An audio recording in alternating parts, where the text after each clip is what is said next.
I grew up in a Beatles household because I have two older sisters and an older brother who were all Beatles fans. And I was a little too young to be like a proper Beatles fan, but the first record album that I owned as a child was Alvin and the Chipmunks sing the Beatles hits. So while my brother and sisters were listening to actual Beatle albums, which I heard all the time, I had my own Beatles album, which was the Chipmunks singing in high squeaky voices. But that's where I fell in love with "Love Me Do" and "I Want to Hold Your Hand," all those early hits.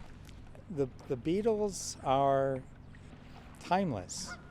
The music was emblematic of the period of the '60s, and it's very 1960s, but at the same time, it's not. Kids today, listen to Beatles music and probably have no idea that it was made 60 years ago. It's still fresh, and I think, they were just so brilliant at creating a sound that was hip and modern and popular at the time, but not so much so that it's antiquated now. Well, it's funny, when I was first asked to do the project, of course I was thrilled, and, I happily and readily said yes. And I remember hanging up the phone, and then, that realization sort of dawns on you that, oh my God, this is immense. I'm going to be doing something that's officially tied to the Beatles, the greatest rock and roll band, the greatest pop group in history. And then the other thing that dawned on me is loving the animated film and having so much respect for that. I thought, well, as a fan of the Yellow Submarine film myself, why would I want to read or experience the story in a version that doesn't have animation, doesn't have the music, doesn't have sound? What's the point? And so I started thinking, this could be a disaster. So I had to start thinking, well, what can I bring to it that the film doesn't have? So I started thinking about graphic design, and I thought about the psychedelic posters that I had on my bedroom wall that I love so much, when I turn on the black light and they would light up my room.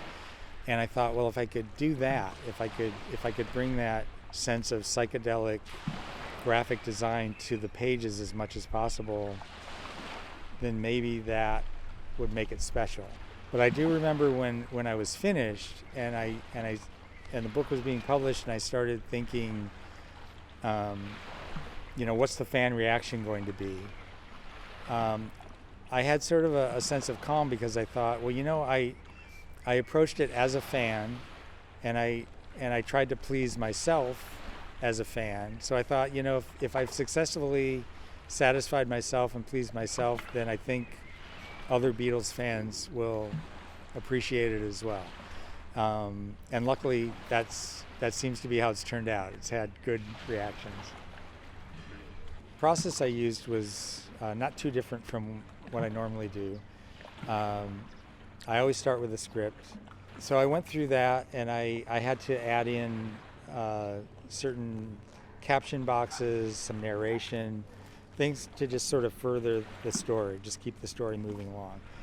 And then I sort of break down the script by what I think is going to fit on a page. But once that's finished, then I start thumbnailing, and I would do each page about this big, just in small thumbnail form. And I tend to draw very small, very tight drawings. I really don't know why I do it that small. Other artists, work maybe half size, or actually like the printed size of a comic book, but when they do the original art, they do it bigger. But I always thumbnail things out about this big, and then because they're so tight, I enlarge them on a Xerox machine, on a copy machine, to the size that I want to draw, which is about 11 by 17. And then I put that on a light box, and I use my thumbnail drawings as a guide.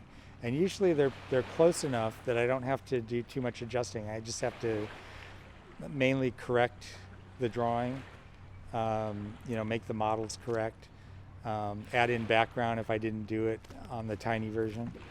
And then once the penciling is done, then I ink with either a brush or a pen, depending on what kind of line I'm looking for. And then from there it goes to color. All the color was done by my colorist Nathan Kane, and he did all the coloring in Photoshop. So he did these beautiful watercolor effects in the background, but all digitally. And then Titan handled the lettering, so they did all the word balloons and the caption boxes, and then that was it. So these are some of the little thumbnail drawings that I mentioned, which is one of the early parts of my process. So this 2-page layout here is actually reproduced here about actual size. So I think it's about 3 inches high by 2 inches wide for each page. So this is the spread that opens the book. And so this is a pretty good representation of how tight I would draw at this very tiny size.